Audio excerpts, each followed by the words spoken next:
All right, the first storyteller, her roommate's here. Her roommate's here and brought brownies if you want one. The first storyteller is so talented. She's beautiful. She has the kind of humor you could only dream of. Her story is going...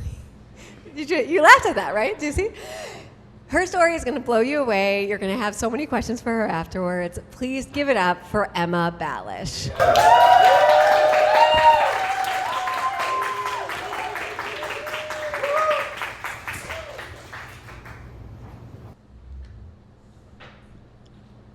This is titled Drama Llama. In 3rd grade, I saw the musical Grease. Everything changed. I started kissing my hand like this. I started pretending my arm was the muscular appendage of some kind of Prince Charming. I wanted the pizzazz of Rizzo, but mostly I wanted a boyfriend that had greasy hair and could do the jive. My friend Sky had a boyfriend. I watched them eat ham and cheese sandwiches on a log, and I experienced my first pang of jealousy. She was a horse girl, and I could never understand this girly majesty and allure of horses. I was into reptiles. They're cold-blooded, so literally cool, but extra cool because they're categorically boyish. Even then, I had an inkling that's weirdly sexist. I'd tell my mom about my envy, and she'd say, "You're young. It'll happen when you're older." I respected her wisdom. You know, maybe it is ridiculous to be dating at the ripe age of 7. I get that dating for adults means tongue kissing, among other things I don't know about. But my mom doesn't realize that I have a timeline. I have to get married at 18 because that's what you're supposed to do. And I want to make sure I know my future husband for at least 4 years before we get married, so I need to start dating when I'm 14. Max. I gotta get my reps in now. My adulthood depends on it. I put myself out there, 3rd grade, 4th grade, 5th grade, telling all the boys in my class. Thank you.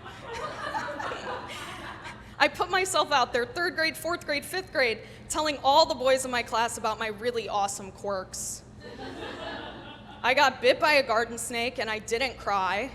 I burned my LeBron James jersey when he left the Cleveland Cavs because I care about sports that much and I'm loyal.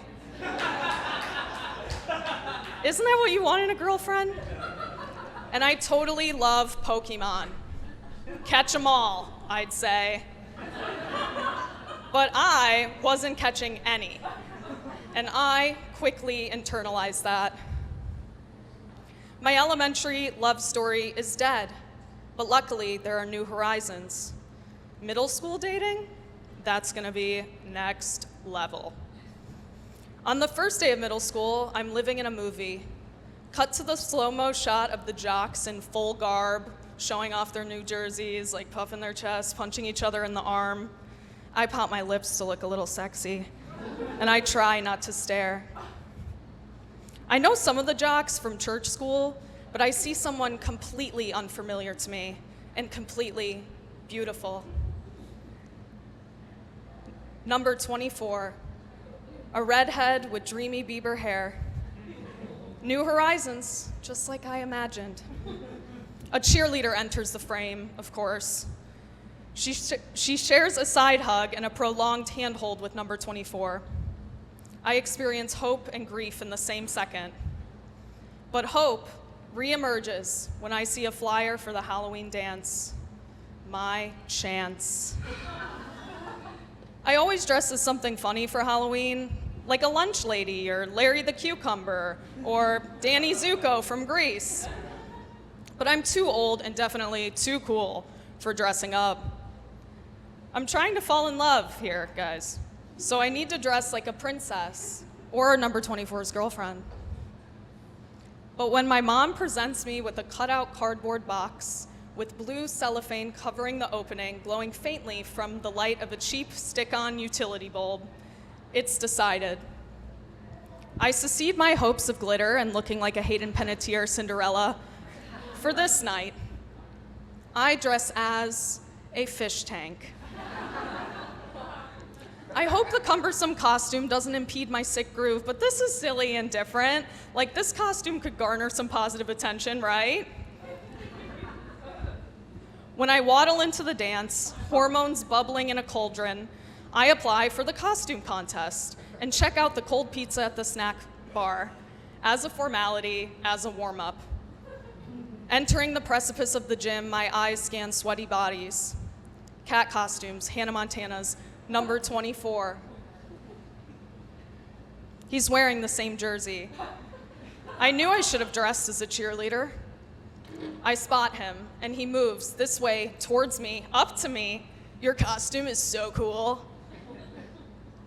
Before I can utter a word, his friend beckons to him. Adam!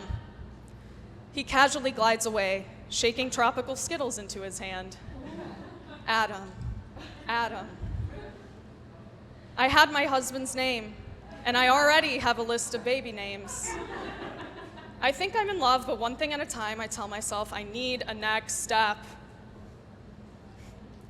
After OMG by Usher plays twice, oh my God, I notice he's in a group of people I recently befriended, but his girlfriend is next to him. I debate whether to approach. It's not like I have an immediate chance, but I know how fickle love is. Taylor Swift's You Belong With Me, my anthem, starts to play. I'm inspired. She's cheer captain, and I'm on the bleachers. I realize what this song is really about. It's about becoming the girl that's there for him, and I need to do just that. I enter the circle's orbit, and as I find my place, his girlfriend storms off. Adam signs to the group, Drama Llama. I laugh, Drama Llama, agreeing, this bitch, seriously gonna load of her. Rolling my eyes. Rolling my eyes, still sexist? His eyes meet mine for a split second. He prompts me to fist bump him, but psyching me out, he goes under my fist with a peace sign or like antenna, snail. I place meaning on this. He must like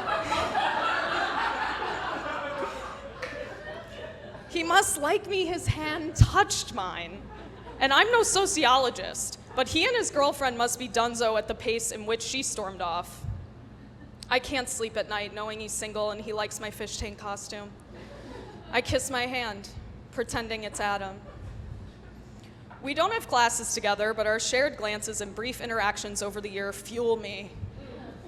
I still want kids out of high school, and summer is upon us, so it's my time to make a move. My friend has history class with him, and I tell her to put in the good word. She returns with dicey news. My name doesn't ring a bell.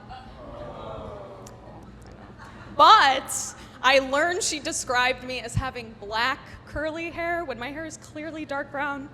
Like, I'm livid, like that's why I didn't, it's clearly dark brown. I end the school year defeated, in denial.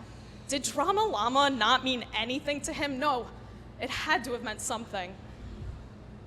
Over the summer, nothing can take my mind off Adam. When I'm creating choreography with my friends, I incorporate the Drama Llama sign. When I'm jumping into the pool, I think of my fish tank costume. When I'm at church, I think of OMG by Usher. It reminds me of that night. I wonder if he cherishes our memories like I do. One late August evening, it's confirmed. I get a message. Hi, this is Adam. His contact card already coupled with a heart. I knew he was pining for me this last year. Adam! Exclamation point, exclamation point, exclamation point. What's up? Smiley face, smiley face, smiley face, smiley face. He responds with 3 characters. NMU. Cool! I'm at my friend's and we went to pick strawberries earlier. All caps, yum! My vision blurs when he asks me to be his girlfriend. Reeling in ecstasy, I lay on my friend's trampoline, gazing at the sky. I know, and out loud I say, this is the greatest moment of my life. We text for a couple weeks, and sometimes he doesn't reply for days. It's attractive that he's not glued to his phone like most of us middle schoolers. Pinching myself that it's still real, I'm feeling extra confident in our relationship because he sends me another 3 characters, I-L-Y. So I post the news to Facebook. I'm dating Adam! Heart, heart, heart, heart. My friends comment hearts. One comments, finally, so happy for you two. And I concur, finally, I get what I've always wanted, and it's fucking incredible. Hours later, I get a message from Adam's friend.